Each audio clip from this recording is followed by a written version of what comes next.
धन्यवाद अध्यक्ष महोदय। मैं माननीय राज्यपाल महामहिम के अभिभाषण की सराहना करने के साथ साथ अभिभाषण के विपक्ष में कुछ बातें रखना चाहता हूं।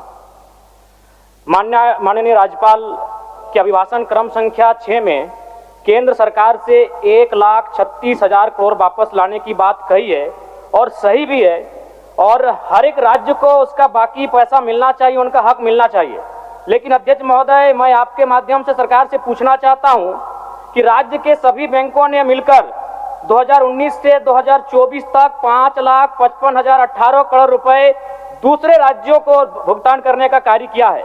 बैंक में जो पैसा डिपॉजिट होता है वो दूसरे स्टेट को जाता है, और अगर अभी देखा जाए तो झारखंड का सीडी रेशियो मात्र 36% है, जबकि आप तुलनात्मक अध्ययन करें तो आंध्र प्रदेश का सीडी रेशियो 110 के आसपास होता है, तमिलनाडु का सीडी रेशियो 115 के आसपास होता है।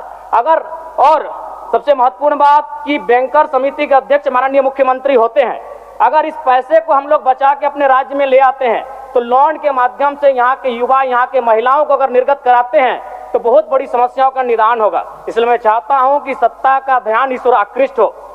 मैं आगे अध्यक्ष महोदय, राज्यपाल महोदय ने अपने अभिभाषण में शहीदों का जिक्र किया, शहीदों के विचारों को आत्मसात करने का जिक्र किया, लेकिन मैं कहना चाहता हूं कि शहीदों के उन्हें माला चढ़ाना, उनके विचारों को आत्मसात करने से कहीं ज्यादा जरूरी है शहीदों को सम्मान देना।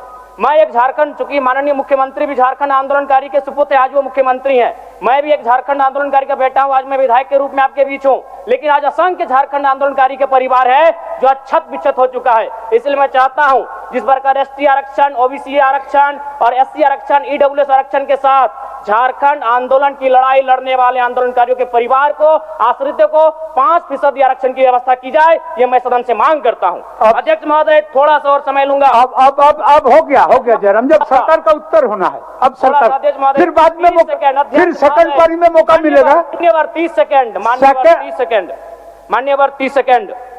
चलिए बोल लीजिए। राज्यपाल महोदय के अभिभाषण में इको टूरिज्म डेवलपमेंट कॉर्पोरेशन निर्माण की बात कही है, जो कि सराहनीय है, और मैं चाहता हूं मेरे क्षेत्र में एक पारासनाथ में पुत्री गढ़ी आता है और डेलिया डैम आता है, उनका उस दिशा में भी डेवलपमेंट करने की दिशा में आगे बढ़ा जाए। और सबसे महत्वपूर्ण बात जो झारखंड के नाम में छुपा है, झाड़ और खंड, झाड़ यानी जंगल, खंड यानी जमीन भूभाग, ये एक बहुत बढ़िया संबोधन अभिभाषण रहा महोदय, जिसमें उन्होंने जीएम लैंड की जो रसीद 2017 में रोकी गई थी उसकी रसीद पुनः काटी जाएगी। लेकिन मैं साथ ही साथ यह भी चाहता हूं, क्योंकि झारखंड में जितने भी उद्योग स्थापित हैं, चाहे वो रांची का एचईसी हो, सिल्ली का हिंडाल्को हो, सरकार का उत्तर माननीय मुख्यमंत्री जी, यदि 20-25 वर्षों के बाद उन उद्योगों की जमीन खाली पड़ी है, मुख्यमंत्री को वापस कराई जाए, मैं आपसे ये मांग करता हूँ। धन्यवाद। सरकार का उत्तर।